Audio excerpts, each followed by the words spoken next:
It's about a 3-hour drive from Durban to this game reserve. The tarred main highway makes for a treacherous gravel road closer to my destination. The MPillay Game Reserve in northern KwaZulu-Natal is one of Africa's oldest protected areas. The reserve forms one continuous area with the Hluhluwe Game Reserve, and together they are referred to as Hluhluwe MPillay Park. There are 13 camps here altogether.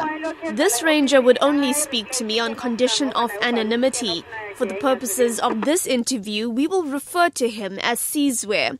He's worked as an Ezemvelo wildlife field ranger for more than 5 years.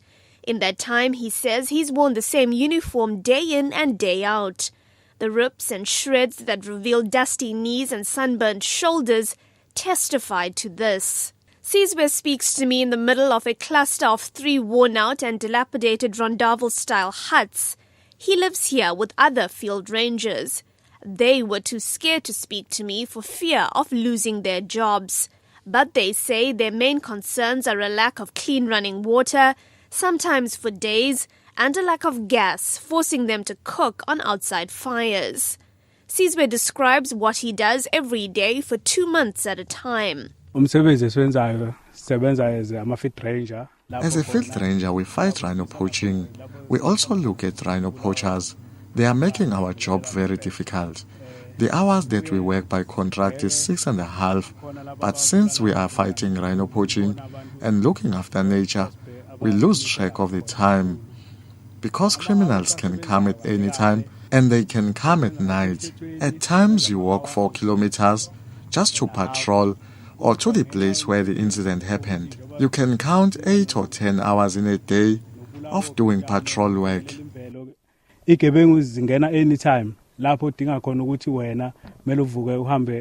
Sizwe says sometimes the muddy water that comes from the only outside tap on the camp forces them to walk to the nearby river to collect water. We start the 2-kilometer walk with a bucket in hand.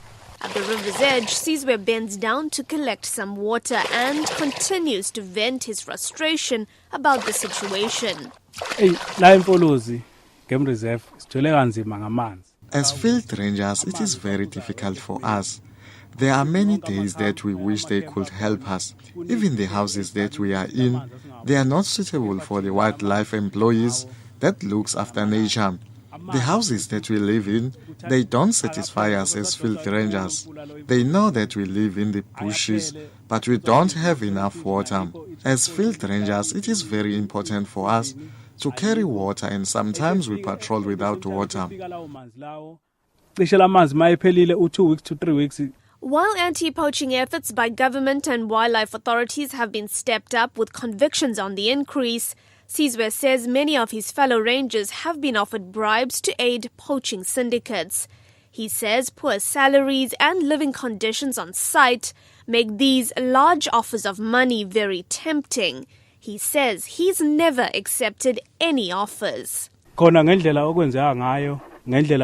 the looks of things, because our needs are neglected, it might come a point where it might be easy.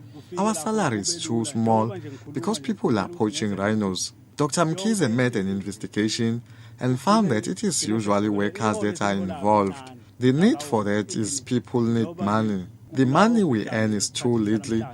It doesn't satisfy our needs. There is corruption going on inside.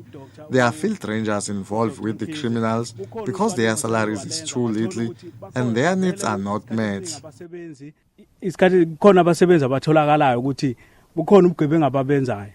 And so why does he continue to live and work like this? What drives him to walk into the field, allegedly without enough water, by candlelight and in the cold? Sizwe says he genuinely loves what he does. We have tried many times to make sure that our needs are met. Because we work at any time, we are hardworking. Because of the love we have for our animals, it's painful when they are killed, and it really hurts when they kill the rhinos. What discourages us is that our needs are not met. The love is there and will always be there for nature. Sizwe says the some 50 rangers have over the years expressed their dissatisfaction to senior rangers and management, but that the situation has simply worsened. Ezemvelo Wildlife's Musa Mtombi has committed to following up on these concerns, but says that at this stage he cannot confirm that such a situation exists at all. MPillay, SABC News, Durban.